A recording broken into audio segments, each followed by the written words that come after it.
M A Aziz, আমরা আজিজ ভাই আপনার কাছে ছিলাম। আজিজ ভাই যেটি বলছিলেন যে বাংলাদেশে কেন আপনার কাছে মনে হচ্ছে যে এই সরকার একটা নির্বাচনের আয়োজন নাও করতে পারে? এ যাবৎকাল কোনো এই সরকারের কোনো লোকের মুখ থেকে নির্বাচন হবে এই শব্দটা পেয়েছেন? কোন সব সময়ই কথা বলে নির্বাচনের কথা, তবে কিন্তু ইত্যাদিতে হতে পারে এবং হতে পারে শর্ত দেয়। এবং একদিকে ডক্টর মোহাম্মদ ইউনূস 13 দল এবং 14 দলের 2 মিটিংয়েই একই কথা বলছে যে এই পরিস্থিতি থেকে নির্বাচন হতে পারে। আর ওনার যাদের যে দলগুলোর প্রতি ব্লেসিংস আছে তারাও একই কথাই বলেছে। হ্যাঁ, এবং তিনি কখনো কিন্তু এখনো পরিষ্কার করে বলে নাই।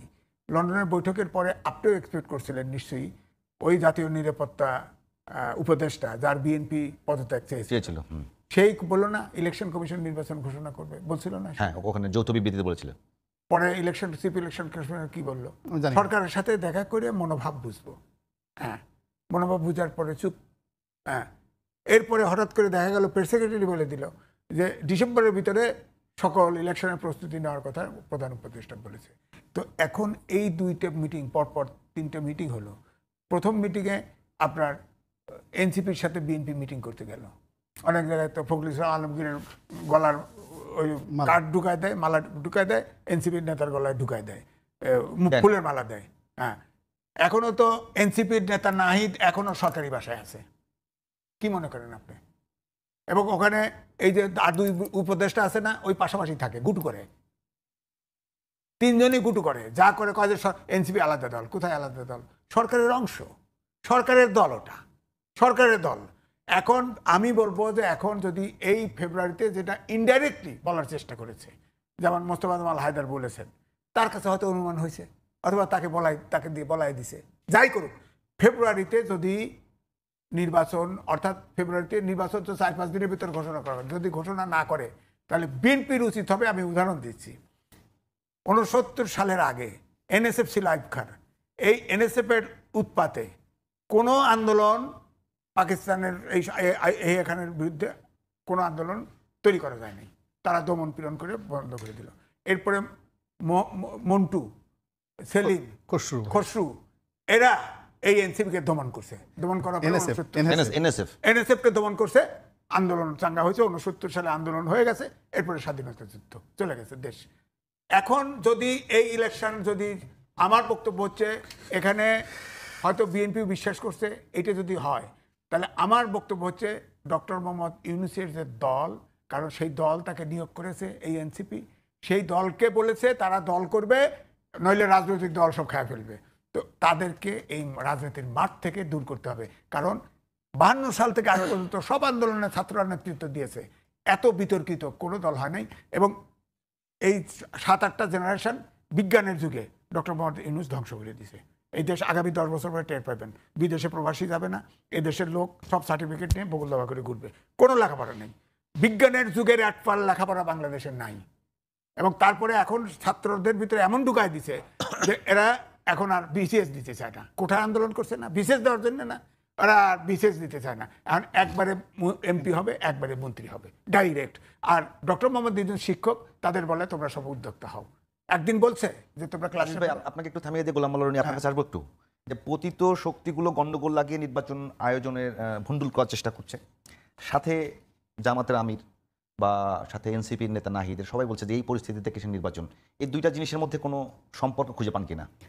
প্রথমত হলো যে শেখ হাসিনা যেদিন চলে গেছেন সেই দিন থেকে একদম মানে উনি দিল্লিতে গিয়ে মানে হাত মুখ ধুয়ে নাস্তাটা করে প্রথম উনি যদি জায়নামাজ নিয়ে বসে থাকেন, ওখানে আল্লাহর কাছে দোয়া করছেন আল্লাহ এই সরকারের গজব নাজিল করো। আর সেটা না করে তিনি যদি নিজে নিজে বুদ্ধি করছেন, উনি ওই মুহূর্ত থেকে উনি চিন্তা করছেন কীভাবে এই সরকারকে এই ক্ষমতা থেকে পদচ্যুত করা যায়, সরানো যায়। এটা বোঝার জন্য রকেট সায়েন্স জানার দরকার নাই, বড় বিজ্ঞানী হওয়ার দরকার নেই, এটাই স্বাভাবিক। তো যেটা এই বাংলাদেশের সকল আমজনতা, সাধারণ আমজনতা 2024 সনের আগস্ট মাসের 5 তারিখ সন্ধ্যার সময় বুঝতে পেরেছে যে আওয়ামী লীগ ফিরে আসার জন্য সর্বশক্তি নিয়োগ করেছে এবং তাদের 35% যাকে বলা হয় ম্যান পাওয়ার, ভোটার এবং অলমোস্ট দেশের জিডিপির 60% যারা নিয়ন্ত্রণ করে টিল নাও, এখন পর্যন্ত তারা এই তাদের বিপুল অর্থনৈতিক শক্তি এবং জনশক্তি নিয়ে তারা এই সরকারকে এক মুহূর্ত শান্তিতে থাকতে দেবে না। এমনকি আগামীতে যদি কোনো নির্বাচিত সরকার আসে তাদেরকে তারা শান্তিতে থাকতে দেবে না। এটা তো খুব সাধারণ ব্যাপার, এটা নিয়ে বলার মধ্যে তো ডক্টরেট ডিগ্রি লাগে না। এটা বলার জন্য একজন ডক্টর ইউনূস হওয়া লাগে না, এটা ডক্টরেট এটা বলার জন্য নোবেলের শান্তি পুরস্কার পাওয়া লাগে না, এটা আমার ড্রাইভার বলতে পারে, আমার পিয়নও বলতে পারে যে এটাই বাস্তবতা। তো এই কথাটা উনি এতদিন পরে কেন বললেন, কি জন্য বললেন? ভণ্ডুল করতে আচ্ছা, চাইছে? না আবার আপনি একই প্রশ্ন করলেন যে এই কথাটা তো 2024 সনের 2024 সনের আজ থেকে 1 বছর আগে 2024 সনের 1 আগস্ট মাসের 5 তারিখ বিকাল। আমি যদি আপনাকে অ্যাড করি যে আওয়ামী লীগের অনেকগুলো নেতা বিদেশে বিভিন্ন জায়গাতে কথা বলছে, তারা কিন্তু বারবারই বলছে যে একটা সুষ্ঠু নির্বাচন হোক, আমাদেরকে অংশগ্রহণ করার সুযোগ দেওয়া হোক। মানে প্রথমত হলো যে তারা তো নির্বাচন ভণ্ডুলের কথা এরকম আমি কিছু আপনাকে কথা বিনা- বলেছে মনে হয় না। আপনাকে বিনয়ের সাথে বলে যে এগুলো তো রাজনীতি, ওনার যে কথাগুলো বলছেন সেগুলো হলো রাজনীতি। আর প্র্যাকটিক্যালি যেটা কাজ করছে সেটা হলো যে তারা আবার ক্ষমতা ফিরে পাওয়ার জন্য, সিআর ফিরে পাওয়ার জন্য শেখ হাসিনা, তারা দুটো কথা বলছে। একটা হলো আবার নির্বাচন হবে, আমাদের সুযোগ দেওয়া হোক রাজনীতি করার জন্য, এই একটা গ্রুপ। আর একটা গ্রুপ বলছে যে এখনও শেখ হাসিনা বাংলাদেশের বৈধ প্রধানমন্ত্রী, ভারত তাদেরকে এনে ওখানে বসায় দেবে। এখন এই রিয়েলিটির মধ্যে আপনি কোনটা গ্রহণ করবেন এটা আপনার আইকিউর উপর নির্ভর করবে। আর কোন পরিস্থিতি, তারা দুটোই জীবন্ত রেখেছে। তারা সরকারের সাথে নেগোসিয়েশন করার জন্য, বিএনপির সাথে নেগোসিয়েশন করার জন্য, রাজনীতি করার জন্য, ইলেকশন অংশগ্রহণ করার জন্য একটা উইংস রেখেছে। আর একটা হলো যদি এদেরকে উচ্ছেদ করা যায় শক্তি প্রয়োগ করে, চক্রান্ত করে, তারপর শেষে নানা রকম বিদ্রোহ সৃষ্টি করে, ম্যাটিকুলাস ডিজাইনে নানা রকম যাকে বলা হয় ফন্দি ফিকির করে তারা যদি আবার এসে আবার সেই পার্লামেন্ট, আবার সেই 24 নির্বাচন, আবার সেই প্রধানমন্ত্রী, এইটাও কিন্তু তারা সেই দাবিটা এখন পর্যন্ত 100% ছাড়েনি। ঠিক আছে, দেখে কখনো বলেছে যে আই এম সরি, আমি এই কাজটা ভুল হয়েছে, এবং তিনি এখন কি বলছেন, আমি এখন স্টিল প্রধানমন্ত্রী। তো এই জিনিসগুলো তো উনি সেই প্রথম দিন থেকে ওনার বোঝা উচিত ছিল, অর্থাৎ ডক্টর মোহাম্মদ ইউনূসের, যেটা আমাদের একজন সাধারণ মানুষ বুঝতে পারে। এটা এতদিন পরে এটা তো বলার কোনো মানে হয় নাই। 2 নম্বর হলো যে উনি যে কর্ম করেছেন এই গত 1 বছরে, সেই কর্মের কারণে শেখ হাসিনাকে যে আমরা ভুলে যাব তার কোনো রিজন নেই। যে উনি যদি এমন কিছু হতেন যে এখন আমাদের শেখ হাসিনাকে দেখলেই মেজাজ গরম হয়ে যায়, তার নাম মনে আসে না, তারপর শেষে আওয়ামী লীগ জমানার কথা স্মরণ হলেই আমাদের যাকে বলা হয় এক ধরনের অ্যালার্জি চলে আসে, এটা তো আমাদের হচ্ছে না। বরং পথে ঘাটে মাঠে প্রতিদিন যতবার ডক্টর ইউনূসের নাম হচ্ছে, এনসিপির নাম হচ্ছে, জামাত, মানে বাংলাদেশের চলমান রাজনৈতিক দল একদিকে ইউনূসের পক্ষে বা বিপক্ষে, আর ঠিক বিপরীতে শেখ হাসিনা এবং আওয়ামী লীগ, সেটা নিয়ে আলোচনা হচ্ছে। তো এই আলোচনাটা আমরা বন্ধ করতে পারছি না, সমালোচনা আমরা বন্ধ করতে পারছি না। কেউ আশা করছে, কেউ নিরাশা, কেউ রাগ হচ্ছে, কেউ আতঙ্কগ্রস্ত হচ্ছে, কেউ ভয় পাচ্ছে, এই বুঝিয়ে এলো, এই বুঝা ঢুকে ফেললো। বোঝার জন্য বলতেছিলাম যে জামায়াতের আমির বলতেছে যে এই পরিস্থিতিতে কৃষি নির্বাচন ডক্টর মোহাম্মদ ইউনূসও সেই রকমই এটা করতে হবে, নাহিদও বলেছে একই রকমই। প্রশ্ন হলো এইটা কি আসলে আওয়ামী লীগ এসে গন্ডগোল করে নির্বাচনের পরিবেশ নষ্ট করবে, না সরকারের কারণে নির্বাচনের যে পরিবেশ তৈরি হবার কথা, যে আইন শৃঙ্খলার যে অবস্থায় যাবার কথা, এটা কি ব্যর্থতা নাকি আওয়ামী লীগের পক্ষ থেকে, এটা একটু জানার চেষ্টা করতেছিলাম। প্রথমত হলো যে ডক্টর মোহাম্মদ ইউনূস উনি যে সুযোগ পেয়েছেন আকাশের পক্ষ থেকে, আকাশের মালিকের পক্ষ থেকে। আমার একজন ইতিহাসের ছাত্র হিসাবে শত শত বছরের বাংলার ইতিহাস আমার মুখস্থ বলে দিতে পারবো। আমি কোনো রাজপুরুষকে এভাবে দেখিনি যে বিধাতা আল্লাহ রাব্বুল আলামিন একের গল্প উপন্যাসের মতো এনে সিংহাসনে কাউকে বসিয়ে সমস্ত জমিনকে তার অধীনস্থ করে দিয়েছেন। উনি যখন 8 তারিখে বসেছেন, এই পৃথিবীর এই অংশের আকাশ বাতাস চন্দ্র সূর্য তারকা সব ইউনূস করেছেন। This is first.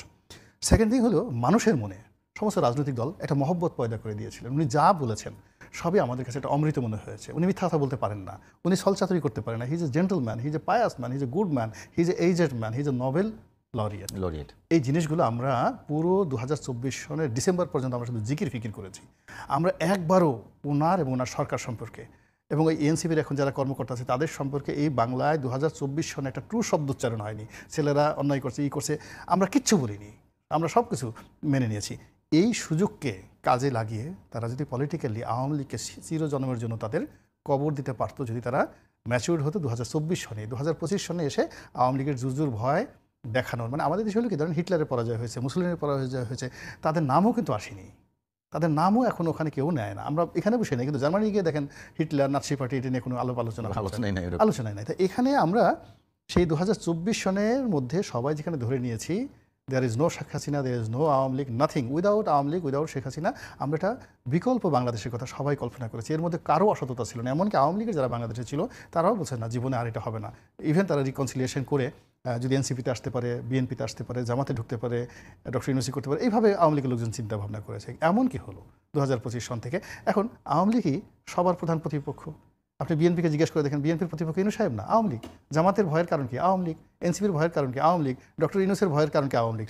তো সবাই যখন আপনি একটা মনুমেন্টকে খুব বেশি গুরুত্ব দিচ্ছেন এবং সমস্ত দৃষ্টি একজনের দিকে দিচ্ছেন, শেখ হাসিনা এবং আওয়ামী লীগ, আপনি না চাইলেও ও গুরুত্ব পেয়ে যাচ্ছে। গুরুত্ব পেয়ে যাচ্ছে এবং সেই ঘটনাই ঘটছে এখন ধন্যবাদ বাংলাদেশে। ধনী ভাই। আজিজ ভাই, আপনার কাছে একটা বিষয়, অন্য একটা বিষয় নিয়ে কথা বলে যেটা শুরু করছিলাম, একবারে মির্জা ফখরুল ইসলাম আলমগীর থেকে শুরু করে অনেকেই কিন্তু বলছেন যে বাংলাদেশের দক্ষিণপন্থী রাজনীতির একটা ব্যাপক উত্থান হচ্ছে। এটা তো আপনার তো নিশ্চয়ই চোখে আচ্ছা, উত্থান হচ্ছে, এই উত্থানে আসলে দায় টাকার, হ্যাঁ দায় টাকার ডক্টর মোহাম্মদ ইউনূস। কিভাবে? কারণ হচ্ছে আমি আগে বললাম না, উনি বিএনপি এবং বিএনপির সাথে যারা আছে তাদেরকে অপোজিশন বানায় ফেলছে। এই বিভক্তি যে রেখা, এটাও উনি তৈরি করেছে। কারণ বিএনপি একদল নির্বাচন চায়, আর কেউ চায় না। অর্থাৎ বিএনপির সাথে যারা তারা, তাদেরকে তো উনি কয়েকবার বিএনপি সম্পর্কে যা কমেন্ট করেছে তাতে পরিষ্কার উনি বিএনপিকে ক্ষমতায় আসতে দিতে চায় না। এখন ইলেকশন হলে বিএনপি যতই বলেন বিএনপি সরকার গঠন করবে, এইটা উনি কোনোভাবেই এটা রাজি না। নাহলে বারবার বিএনপিকে বলছে না, এও বলছে যে একটি দল যদি পতিত দলের পরামর্শে এবং পার্শ্ববর্তী দেশের ষড়যন্ত্রে সরকার চালানোর অসম্ভব করে তোলে, তাহলে নূতন সিদ্ধান্ত নিতে হবে। এটার দল হলো বিএনপি। তাহলে বিরোধী দল বানাইছে না। তারপরেও তো বিএনপি যায় এনসিপির সাথে বৈঠক করে। আবার এরপরে আবার দেখেন ডুয়েল প্লেয়ার কত, ইয়ার তাজউদ্দিন আহমেদের ছেলে এবং মেয়ে, ওই তাদের সাথে সে বৈঠক করছে, তার সাথে তিনি বৈঠক করেছে, ছবি আছে আমার কাছে। হ্যাঁ, বৈঠক করেছে, সেটা গণমাধ্যমে এসছে। তাহলে কত দিকে খেলে, কত দিকে খেলে?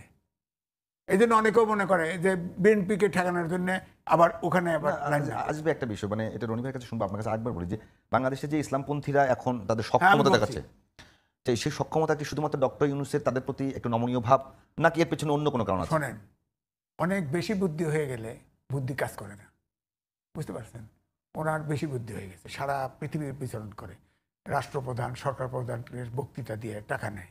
হ্যাঁ, ওনার এত বুদ্ধি। উনি বোঝেন নাই যে এই যে জামাত ইসলাম সব মুসলিম দলকে এক কইরা বিএনপিকে বিট দিয়ে সরকারে যেতে চাইছে। প্রথমে এই আয়োজন করছে, বলছে পরিষ্কার ইসলামিক দলগুলোকে এক করে একবার, এবং ভোট চাইছে যে অন্তত একবার ভোট দিয়ে দেখেন ইসলামিক দলগুলোকে। এরপরে যখন কাজ হচ্ছে না, আস্তে আস্তে কেমোথেরাপি খাচ্ছে, তখন এই এনসিপির ঘাড়ে ভোট করছে। এখন ঐক্যমত কমিশনের বৈঠক হচ্ছে, সেখানে অনেক কিছু মেজর জিনিসে ঐক্যমত হয়ে গেছে, আগাচ্ছে। হঠাৎ করে মিটিং থেকে বেরিয়ে যায়, আপনার রাস্তায় মিটিং করে আলটিমেটাম দিয়ে দিল, আনুপাতিক নির্বাচন না হলে নির্বাচন করবো না। ভাই, আগে দাবি করলেন না কেন? ঐক্যমত কমিশনের যে স্প্রেডশিটে এজেন্ডাভুক্ত ছিল না ঐক্যমত কমিশন, তাহলে আপনি মাঠে হঠাৎ করে দাবি নিয়ে গেলেন কেন? এটার উদ্দেশ্যটা কি? উদ্দেশ্যই হচ্ছে বিএনপিকে যদি সরকারও গঠন করে অন্তত পক্ষে শিকল পরায় দাও, ব্যাপারটা তাই। কিন্তু দক্ষিণপন্থীদের মাধ্যমে, দক্ষিণপন্থী মানে জামাত ইসলাম, মানে সব ইসলাম দলগুলো অবশ্যই। আবার ইসলামিক আন্দোলন বাংলাদেশ একটা পার্টি, আপনার সবগুলো নির্বাচনে যোগ দিছে। 18 সালের নির্বাচনে তাদের একটি পোস্টার আওয়ামী লীগ সরায় নাই। জনশ্রুতি আছে টাকা নিয়ে ইলেকশন করছে। হ্যাঁ, যখন লোকাল গভর্নমেন্ট নির্বাচন আইছে তখন ওই বরিশালে গিয়ে তার প্রার্থী মার খেলো, বাস উল্টা গেছে। এখন সে ফেসিবাদ না, আরে জাতীয় পার্টির কাছাকাছি তো সেও সেখানে এক জায়গা হয়েছে। কিন্তু একমাত্র হেফাজত পলিটিক্যাল পার্টি না, তারা কিন্তু এর ভিতরে নাই। হ্যাঁ, তো ইসলামিক দলগুলোকে এক করতে গিয়েও পারে নাই। ওই যে অনেকে তো জামাত ইসলামকে এই ইসলামিক দলই মনে করে না, ইসলাম বিরোধী মনে করে। সুতরাং এই জন্য দক্ষিণপন্থী, আপনি বোঝেন না, মিটিং করতে পারে। সরোয়ার্দী উদ্যানে বিশাল মিটিং করলো, 7 দফা দিছে জামাত ইসলাম। 7 দফা যে দিছে তার ভিতরে একটা দফা আছে রাষ্ট্রের সর্বস্তরে সংস্কার করতে হবে। এটা কি আপনি কিছু বোঝেন? সংস্কার কি আপনার বিএনপির মতো করে করবে? এটা কি ওই গণ অধিকার পরিষদের মতো করে করবে? ওনারা যেভাবে দেশ চালাবে ওইভাবেই সংস্কার। আবার আরেকটা কথা উদাহরণ দেই, বাংলাদেশ ব্যাংকে ছোট পোশাক পরা যাবে না দিছিল না সার্কুলার, গভর্নর করলে। আমি জানি না মানে কি? তার মানে ব্যাংকে তার নিয়ন্ত্রণ নাই, তাকে ছাড়া এরকম একটা যায়, প্রেসলিস্ট যায়। বাংলাদেশ ব্যাংকে আমি জানি, আমার বন্ধু রিটায়ার করছে, সে ওখানে ছিল, ওখানে জামাত ভর্তি।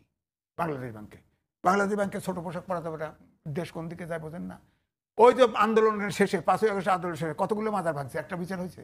মাজার ভাঙে কারা বলেন না? তো বলবেন না কেন দক্ষিণপন্থীর উত্তর করতে এখন একটু রনি ভাইয়ের কাছে শুনি, আমাদের সে টাইম একেবারে এসে রনি ভাই আপনার কাছে শুনে শেষ করবো। একেবারে ভাই যেটা বলছেন যে বাংলাদেশ ব্যাংকে জামাত ভর্তি, প্রশাসনে জামাত ভর্তি, এরপরে ইসলামী দলগুলো বড় ধরনের সমাবেশ করছে, তারা জোট করছে, ইসলামী ভোটগুলো এক বাক্সে আনার চেষ্টা করছে।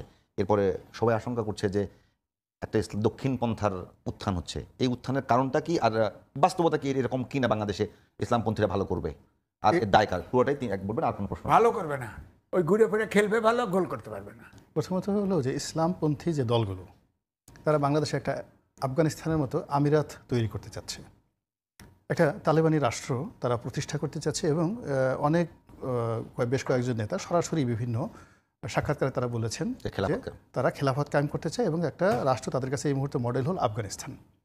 তো আফগানিস্তানের মতো যদি একটা খেলাফত বা একটা এমিরেটস আপনি তৈরি করতে চান, তো সেখানে তো নির্বাচন থাকে না, সেখানে নির্বাচনে তো তারা এইভাবে যাবে না। এক। 2 নম্বর হলো যে এটা মির্জা ফখরুল সাহেব ঠিকই বলেছেন, এখানে উত্থান হয়নি, এখানে মূলত এটা যাকে বলা হয় প্ল্যান্টেশন করে বপন করে ধীরে ধীরে ধীরে ধীরে ধীরে আজকের যে ইসলামাইজেশনটা এই পর্যায়ে তারা মানে সংগ্রাম করে পরিশ্রম করে আজকের এই অবস্থাটা গড়ে তুলেছেন। বাংলাদেশ ব্যাংকের কথা আজিজ ভাই বললেন, ক্যান্টনমেন্টের কথা বললেন, পুলিশের কথা বললেন, মিলিটারি, সব জায়গাতে এই ইসলামপন্থীদের এখন জয় জয়কার। দ্বিতীয়ত হলো যে এই যে শেখ হাসিনার বিরুদ্ধে যে ম্যাটিকুলাস যে ডিজাইনটা করেছে, এটার পেছনে সবাই ধারণা করে যে এখানে ইসলামপন্থীরা মাস্টার মাইন্ড হিসেবে কাজ করেছে। জামাতের টাকা ছাড়া, জামাতের ম্যান পাওয়ার ছাড়া এখানে আসলে এরকম এত বড় একটা বিপ্লব 15 দিন, 1 মাস, 2 মাস, 3 মাস যাবত চালানোর সামর্থ্য এই এনসিপির এখন যারা আছেন তাদের ছিল না। আমার কাছে অবস্থার দৃষ্টি মনে হয় যে তারা শুধু ঘোষণা দিয়েছেন, কারো পক্ষে শুধু ঘোষণা দিয়েছেন, পিছনের যত লজিস্টিক যে কর্মকাণ্ড এগুলো সবই আসলে জামাত করেছে। এখন ভালো বলেন মন্দ বলেন, যেহেতু তারা বিজয়ী হয়েছে এখন তাদেরকে নিয়ে তো কথা বলা যাবে না। এই জন্য জামায়াত ইসলামের সম্মেলন থেকে কিন্তু বলা হয়েছিল যে সবাই সবাইকে মাস্টার মাইন্ড বলে, কিন্তু এই আন্দোলন এবং এই অভ্যুত্থানের যদি একমাত্র মাস্টার মাইন্ড থাকে, সেই একমাত্র মাস্টার মাইন্ড হলো আমিরে জামাত ডক্টর শফিক। অবশ্যই ডক্টর শফিক খুব ভদ্রতা করে বলছেন যে আমাকে মাস্টার মাইন্ড বলা হলো, আমি আসলে নিজেকে মাস্টার মাইন্ড মনে করি না। বোঝার চেষ্টা করেন, it's so nice and technical কথা, শুনলে হৃদয় জড়িয়ে যায় যে মানুষ এত ভদ্র হতে পারে, এত বিনয় হতে পারে, এত টেকনিক্যালি বলতে পারে যে তার লোক বলছেন যে উনি একমাত্র মাস্টার, সে বলছে আমি এটা মনে করি না, আমি আমার এই সমস্ত পরিশ্রমটাকে আপনাদের সবার মধ্যে ভাগ করে দিলাম, আমরা আসেন ভাই ভাই সবাই সবার জন্য কাজ করেছি। এই যে অসাধারণ যে তার যে বক্তব্য, ইট মিনস যে তারা, আমরা বিএনপি যারা লোকজন তারা নির্বাচনের স্বপ্ন দেখছে, জাতির অনেক যারা ভোট দিতে চায় তারা একটা সিল দিয়ে ভোট দিতে চাচ্ছে, কিন্তু ইসলামপন্থী যারা আছেন তারা যদি একটা শরীয়তি আইন কায়েম করতে চান, তারা যদি কোরআনের শাসন বাস্তবায়ন করতে চান, তারা যদি সৎ লোকের শাসন তাদের যে স্লোগান সেটা দিতে চান, তাহলে তো তাদের আসলে নির্বাচনের মাধ্যমে এটা সম্ভব না। নির্বাচনে ভোট আছে, জাল আছে, জালিয়াতি আছে, মারামারি কাটাকাটি, এখানে সততাটা 100% হয় না। তো এখানে হয় কি সিলেকশনটা হয় যেটা ইরানে আছে। এখন ওখানে একটা নির্বাচন হবে, ইরানে যেভাবে হয়েছে, এখন আয়াতুল্লাহ আলী খামিনের মতো আমাদের আমিরে জামাত সর্বোচ্চ ধর্মীয় নেতা হবেন, তিনি সব কিছু সিলেক্ট করে দিবেন। সেটা কি বাস্তবতা বাংলাদেশে আছে? সেই বাস্তবতার দিকে তো এখন আমরা এগুচ্ছি এবং সেইভাবে তো সব কিছু হচ্ছে। আপনি দেখেন সেনাবাহিনীর যে এই বছর যে হচ্ছে মানে নির্বাচনী বোর্ড হয়েছে, ওখানে নতুন একটা শর্ত যুক্ত হয়েছে, সেখানে সেটা হলো সৎ হতে হবে, মানে যারা প্রমোশন পাবেন তাদেরকে সৎ মানুষ হতে হবে। তো এই কথাটা আসলে এর আগে মানে প্রমোশন বোর্ডে কখনোই ছিল না সেনাবাহিনীতে। তো এই যে সৎ মানুষের শাসন বা সৎ হতে হবে, এটাই প্রথম, এটা জামাতের একটা স্লোগান, যেটা ধরেন ক্যান্টনমেন্টের মধ্যে চলে গেছে, সৎ দলের শাসন চলে যায়। ফলে আলটিমেটলি আমরা একটা যদি দক্ষিণ পন্থা দিকে দেশে এগোচ্ছে, আপনি ধরে নিতে পারেন যে দক্ষিণ পন্থা মিনস